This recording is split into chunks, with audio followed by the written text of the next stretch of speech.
Hey there, teachers of YouTube. Tonight I want to talk a little bit about climate change and some of my thoughts on how to address this in the classroom. Now, I'm an English teacher, right? I'm an assistant adjunct professor of English at a community college. I also teach English at a vocational high school. And so it might seem strange for me as a, humanities instructor to talk about climate change. But one of the reasons it's important to discuss this in, say, an English course or any kind of writing course or a social studies course, history class, um, is that our views of climate change are enormously impacted by our habits of communication and by how we choose which sources to believe.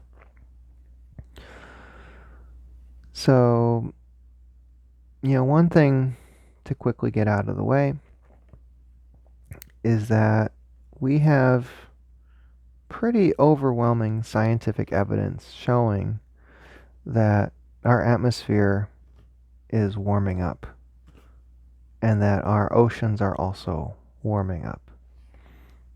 So let's talk about what is this evidence. Uh, the first evidence that was really noticeable has been, the glaciers receding. Um, we now have a northern passage that has opened up, through northern Canada. Um, ships from Russia can now pass through a region north of Siberia, a region that, used to be covered in ice year round. The the next piece of evidence is, the average ocean level. The oceans have been going up little by little. We see this primarily in the tides. The high tides are higher than they used to be. Okay, this has led to increased rates of flooding on our coasts. Um, the you know the next pieces of, evidence are a bit more subtle, but no less compelling. All right, so, the weather has become much more turbulent. You like, for example, here in Illinois where I live, winters will have, a storm come through, drop a lot of snow, and then within a week, all of that snow is melted. Right? Used to be, when I was a kid, at some point it would snow. It would take weeks for that snow to melt, and usually it snowed a little more before that happened. So there would be a few months where it was mostly continuous snow. Um, and now, we have, days that are warm in the middle of winter, which is strange. Uh, the rates, these extreme forest fires we've been seeing, Canada, California, Australia, um, these are not just simply happening because the atmosphere is warmer. Our precipitation patterns are changing. You know, forests are turning drier because the clouds are going in different places. All right, the weather patterns are changing. The rain patterns are changing.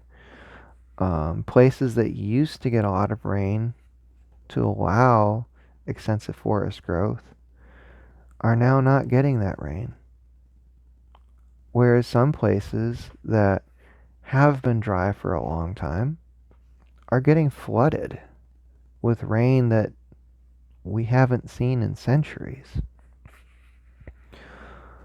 And then along with this, we have hurricanes that are, on average more powerful than we've seen in prior years. We're seeing those floodwaters from the hurricanes going further and further inland because one, the ocean is warmer. The water in the ocean has expanded slightly because of that heat. The receding glaciers, all that water, most of it went in the ocean. And so we have all of these pieces of evidence showing that the Earth's atmosphere is warming up. That's undeniable.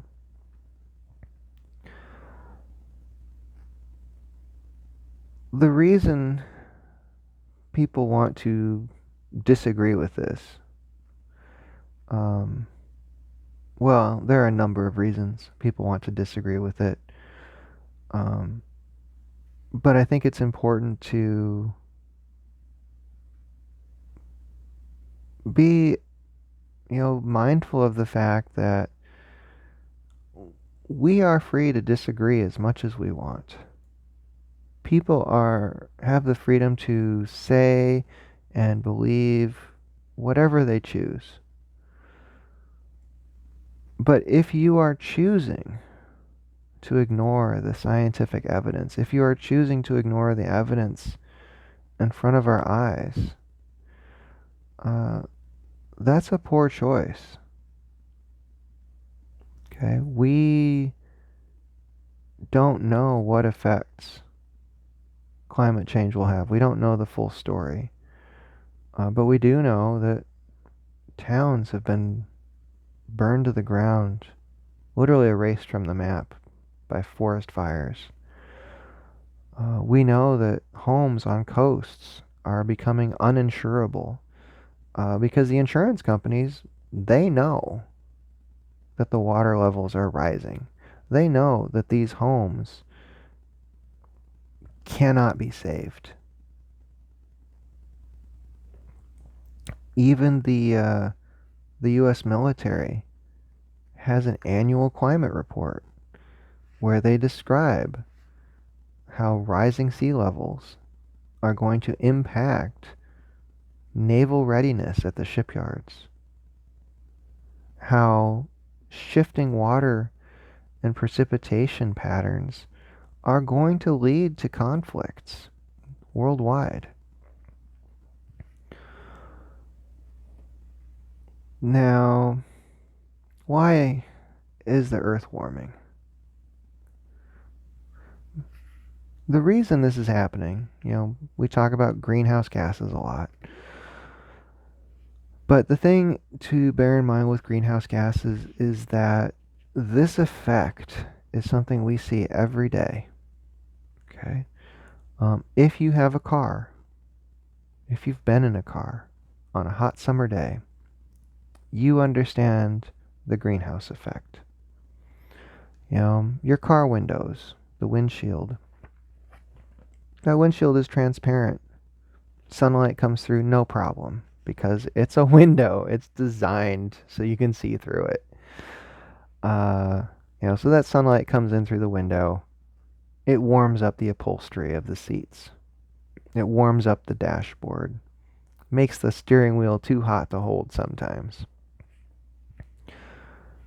And if your windows were rolled down all the way, probably wouldn't be a problem. You'd have a breeze coming through your car, carrying away that heat from the upholstery. The thing is, though, we don't normally leave our windows down all the way. We normally leave them up.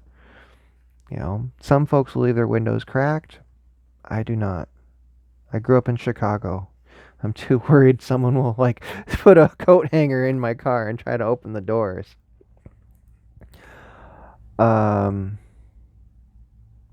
And so what happens is that although the window glass is transparent to visible light, it is not transparent to that heat coming off the upholstery, right?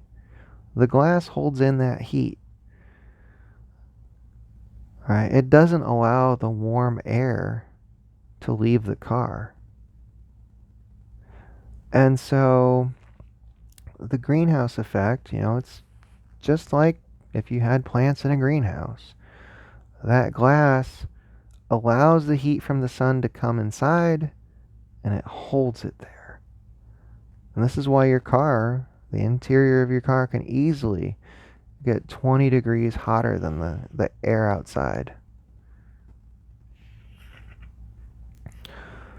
Now, in the Earth's atmosphere, that greenhouse effect is caused by gases like carbon dioxide, methane, and water. H2O is a greenhouse gas. But water levels in the atmosphere are expected, right? We have oceans covering our planet. We will always have water in the atmosphere. The changes in temperature in the atmosphere are not being caused by water. They're being caused by the fact that the CO2 levels have gone up tremendously in the last 100 years. All right. CO2 functions a lot like the glass on your car. It allows sunlight to pass straight through. It's transparent to visible light. Now, different gases have different degrees of transparency depending on what kind of light is hitting them. So ozone, for example, blocks a lot of UV light. So when our ozone layer is thick and healthy, less UV light reaches the surface of the planet. When we had very large holes in the ozone layer from CFCs, chlorofluorocarbons, a lot more UV light was reaching the surface, and that damaged crops, increased sunburn rates.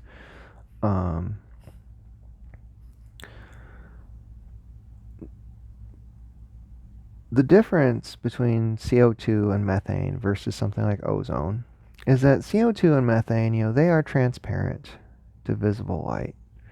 I believe they're also transparent to UV light, though I'm not sure. They are not, however, transparent to infrared light.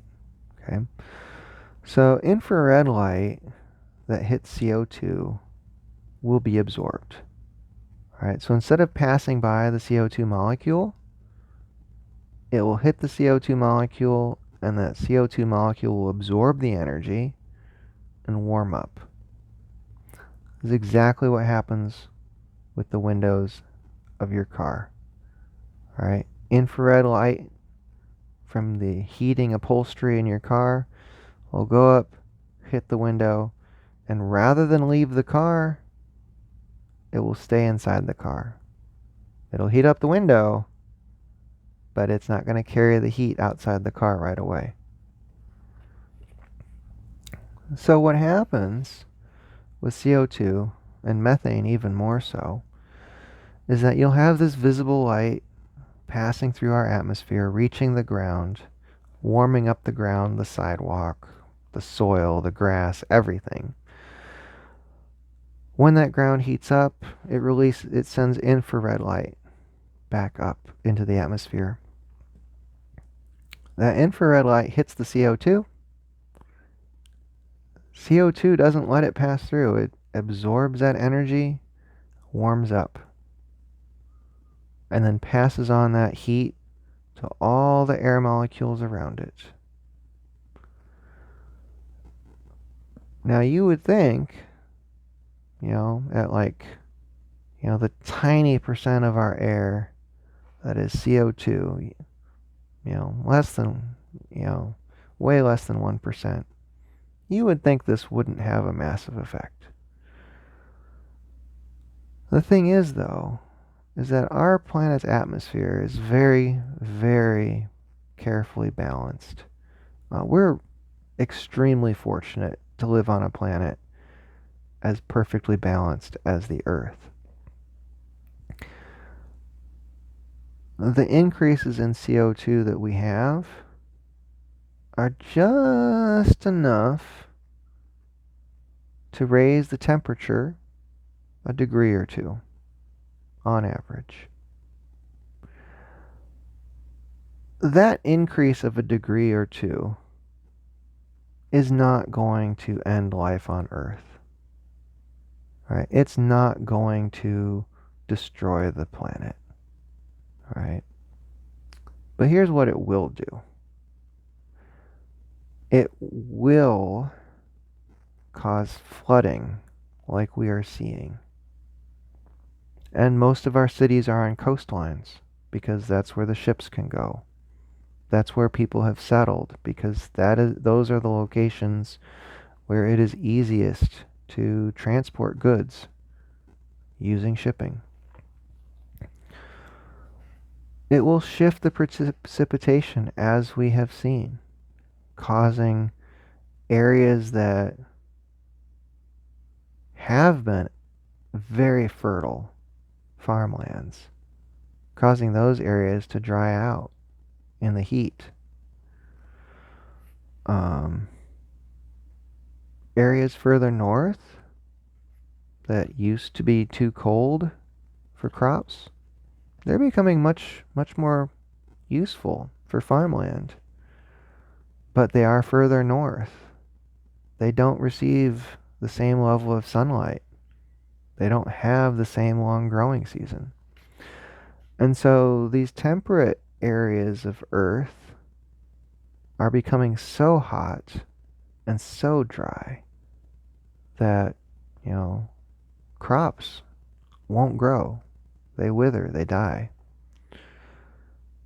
And those crops you plant further north, they don't receive as much sunlight. They don't have as long of a growing season.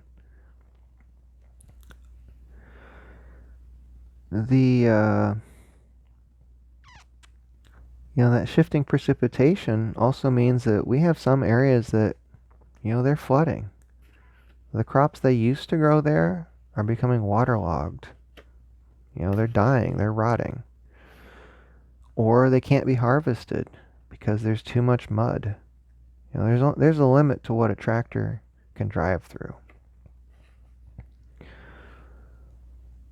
And so this warming climate we have, it is already affecting us. It is changing the vegetation on our planet. It is changing the habitable zones. It is changing where the ocean allows us to build our homes. And I think it's very important that we face this fact, that we address it, that we find ways to mitigate the massive changes to come. We have cities right now that are, experiencing heat waves so intense that if the power shuts down, people will die. All right. I grew up in Chicago, and during the heat wave that struck in 1995, 800 Chicagoans died because a power transformer, it overheated, it failed, and the power outages caused all the air conditioners to fail. And so, the elderly, the very young, who could not stay cool, many died. This is the Earth that we are going to have that we do have already. And so I do encourage you to teach this, to let your students know. Um, so on that note, I will sign off. Please post your thoughts and comments below, and have a good night.